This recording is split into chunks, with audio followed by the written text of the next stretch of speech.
Punya pertanyaan seputar Alkitab? Tanyakan di Tajam, Tanya Jawab Alkitab Malam, hanya di YouTube channel Tajam. Jangan lupa untuk subscribe dan nyalakan lonceng notifikasinya. Datang dari Ibu Rile Silalahi. Shalom. Saya mau bertanya, bagaimana Yehuda mencari penghiburan kepada pelacur dan bertemu dengan Tamar yang menyamar jadi pelacur? Apakah Tamar tahu kalau Yehuda mencari hiburan ke pelacur? Mohon penjelasannya, Pendeta. Demikian. Ini menarik, ini pertanyaannya ini. Terima kasih. Selamat malam Ibu Rile Silalahi. Ini penonton setia ini, Pendeta. Penonton setia Tajam dan Hope Channel. Oh iya, betul. Iya, sering kita terima pertanyaan dari beliau. Terima kasih. Pertanyaan-pertanyaan beliau ini tadinya sudah sampai masuk ke kitab-kitab yang di tengah-tengah Alkitab. Sekarang sudah kembali ke kitab Kejadian. Saya duga Ibu Silalahi sudah selesai baca Alkitab, sekarang ulang lagi dari Kejadian. Makanya pertanyaannya sekarang dari Kejadian. Iya, iya. Iya, dan ini adalah cerita tentang Yehuda dan Tamar. Tamar ini adalah anak mantu dari Yehuda. Bagaimana ceritanya? Cukup panjang sih ceritanya, tapi supaya kita punya latar belakang, karena memang untuk mengerti Alkitab, kita tidak bisa hanya mencomot satu ayat, lalu kita baca, lalu kita coba menerangkannya, padahal ayat itu ada kaitannya dengan cerita di mana pernyataan dalam ayat itu ada. Jadi memahami suatu cerita, memahami suatu paragraf, satu konteks, atau satu kitab sekalipun, atau satu pasal, itu sangat berguna. Atau mungkin pasal sesudah itu ada hal yang berkaitan dan lain sebagainya, itu sangat berguna bagi kita untuk memahaminya. Bagi saya ini adalah suatu kejadian yang sangat tidak diharapkan. Tapi kita bacalah ceritanya dalam Kejadian pasal yang ke-38. Kita buka Kejadian pasal yang ke-38. Cerita tentang Yehuda dan Tamar. Sebelum kita datang kepada cerita tentang Yehuda dan Tamar, perhatikan bahwa di pasal yang ke-37 itu ada cerita tentang Yusuf. Lalu kemudian Yusuf dijual ke tanah Mesir. Pada waktu Yusuf ada di tanah Mesir, di Kanaan, tempat di mana Yakub dan anak-anaknya yang lain tinggal, terjadilah cerita ini tentang Yehuda dan Tamar. Kurang lebih demikian. Lalu kemudian di pasal yang ke-39 kembali cerita tentang Yusuf di rumah Potifar.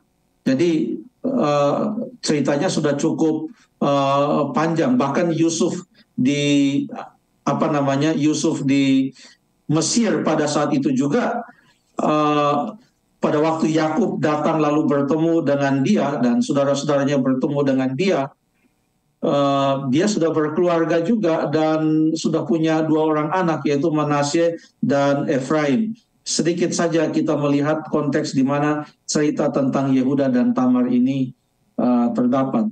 Sekarang kita akan coba melihat mulai dari ayat yang ke-12. Itu ceritanya sampai kepada ayat yang ke-26. Coba kita baca ceritanya. Ayat yang ke-12. Setelah beberapa lama matilah anak Syua istri Yehuda. Habis berkabung, pergilah Yehuda ke Timna kepada orang-orang yang menggunting bulu domba-dombanya bersama dengan Hira, sahabatnya orang Adulam itu. Jadi istrinya telah meninggal dunia. Lalu setelah istrinya meninggal dunia, masa berkabung selesai, dia mau pergi ke suatu tempat. Lalu kemudian ayat 13, silahkan.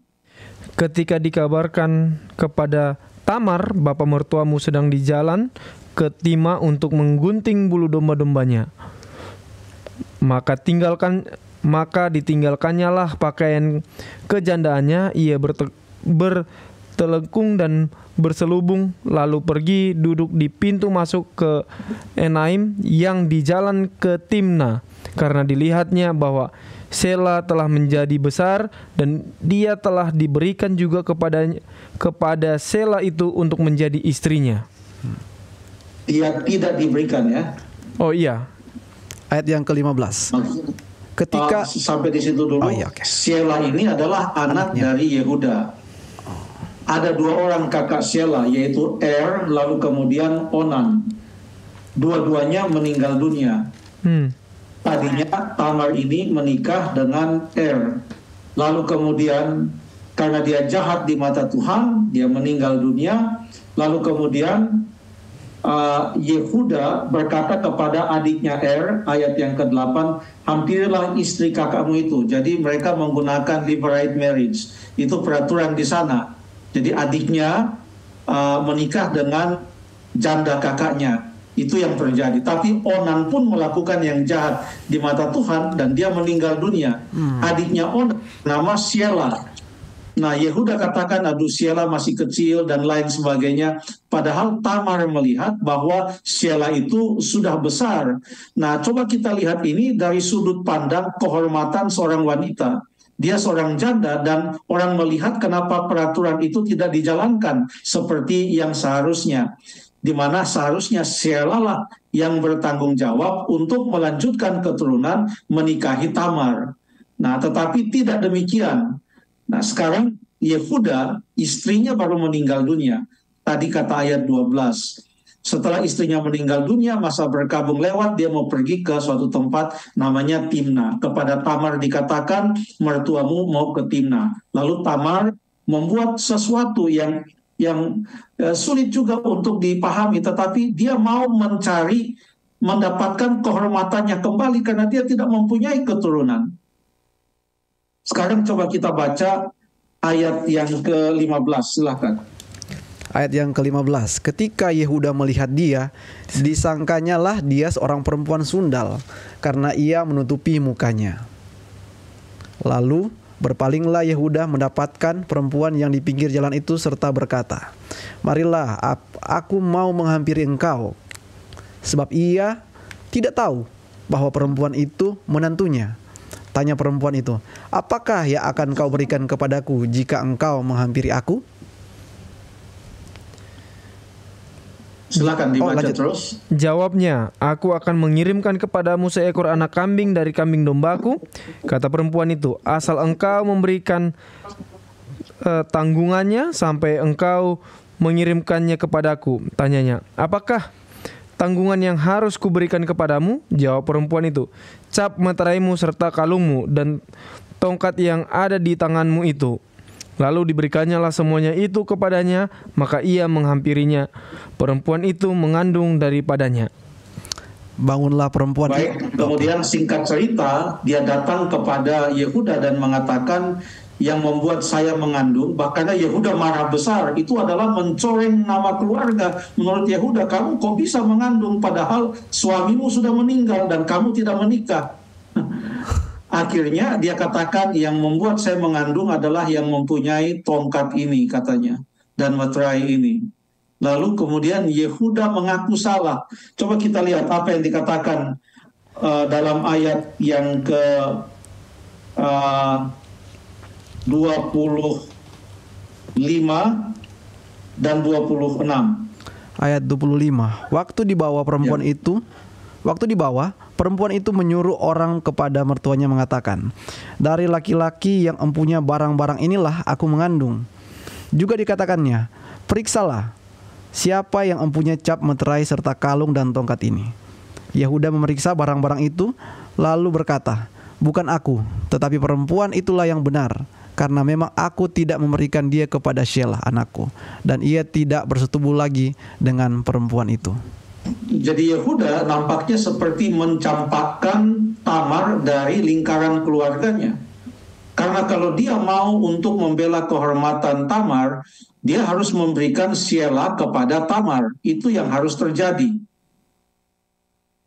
Tetapi dia katakan dan dia akui di ayat yang ke-26, aku yang salah. Tamar betul. Jadi dia mengakui kesalahannya. Apa yang dilakukan oleh Yehuda itu bukanlah suatu hal yang benar. Ya. Apa yang dilakukan oleh Tamar juga, walaupun tidak ada di sini disebutkan, tetapi menggunakan strategi seperti itu agar supaya dia bisa mendapatkan kehormatannya kembali. Saya tidak mau menghakimi, tapi dia mempunyai tujuan. Saya punya kehormatan hilang, saya dicampakkan, dan itu yang dia lakukan. Cerita ini bukanlah sesuatu hal yang kita harus interpretasikan dari sudut pandang kita sekarang ini. Tapi untuk membela kehormatannya, dia harus mempunyai seorang suami. Dan sekarang, dia berpikir sudah lebih tepat dia bersama-sama dengan Yehuda. Kenapa? Karena Yehuda tidak memberikan Sielah, lalu kemudian Yehuda punya istri sudah meninggal, lalu suami dari Tamar juga sudah meninggal, lalu kemudian dia mau mendapatkan keturunan, maka tidak ada jalan lain. Sekalipun kita boleh melihat bahwa apa yang dilakukannya itu tidak yang seharusnya, tetapi bagi dia tidak ada jalan lain. Akhirnya dia mendapatkan anak dari Yehuda. Dan apa yang terjadi? Apakah Yehuda akhirnya mengambil dia sebagai istri atau masih tidur lagi dengan Tamar ini? Tadi sudah dibacakan di ayat yang tadi disebutkan di ayat yang ke-26, dan ia tidak bersetubuh lagi dengan perempuan itu. Setelah dia katakan, aku salah, perempuan itu yang benar. Sejak saat itu dia tidak bersetubuh lagi dengan perempuan itu. Nah, pertanyaan Ibu Rile Silalahi ini, apakah Tamar tahu kalau Yehuda itu pergi mencari hiburan? Sebenarnya Yehuda bukan pergi mencari hiburan. Karena kita sudah baca di ayat yang ke-12 tadi, dikatakan, setelah beberapa lama matilah anak Syua, istri Yehuda. Lalu dikatakan, habis berkabung, pergilah Yehuda ke Timna kepada orang-orang yang menggunting bulu domba-dombanya. Jadi dia mau pergi urusan bisnis, yaitu melihat orang-orang yang menggunting bulu domba-dombanya. Ini urusan bisnis, mungkin mau membuat wool atau kain dan lain sebagainya. Tapi dalam perjalanan bisnisnya itulah, nah inilah perjalanan bisnis. Dalam perjalanan bisnisnya itulah terjadi seperti itu. Ya, ini bukan suatu hal yang kita banggakan.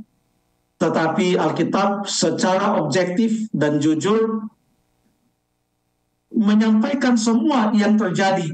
Bahkan kepada tokoh-tokoh Alkitab yang adalah tokoh-tokoh utama Alkitab. Seperti Yehuda contohnya. Ada kelemahannya. Banyak tokoh-tokoh Alkitab yang mempunyai kelemahan-kelemahan yang baik, yang berdasarkan prinsip firman Tuhan, kita contohi. Yang tidak baik, yang tidak berdasarkan prinsip firman Tuhan, jangan kita ikuti. Terima kasih. Baik, terima kasih Pendeta untuk penjelasannya, luar biasa. Kita langsung lanjut ke pertanyaan berikutnya. Saya mungkin tambahkan satu lagi, karena silakan, takutnya ada follow up pertanyaan. Silakan Pendeta. Ya. Walaupun kejadian itu terjadi setelah istri Yehuda meninggal dunia, tapi kematian istrinya tidak boleh membenarkan atau menjadi izin bagi dia untuk pergi ke pelacur. Terima kasih. Oke. Dalam tanda kutip, padahal itu Tamar bukan pelacur, tapi tidak boleh. Walaupun istrinya sudah meninggal, dia tidak boleh datang lalu katakan, ayo saya mau menghampiri engkau.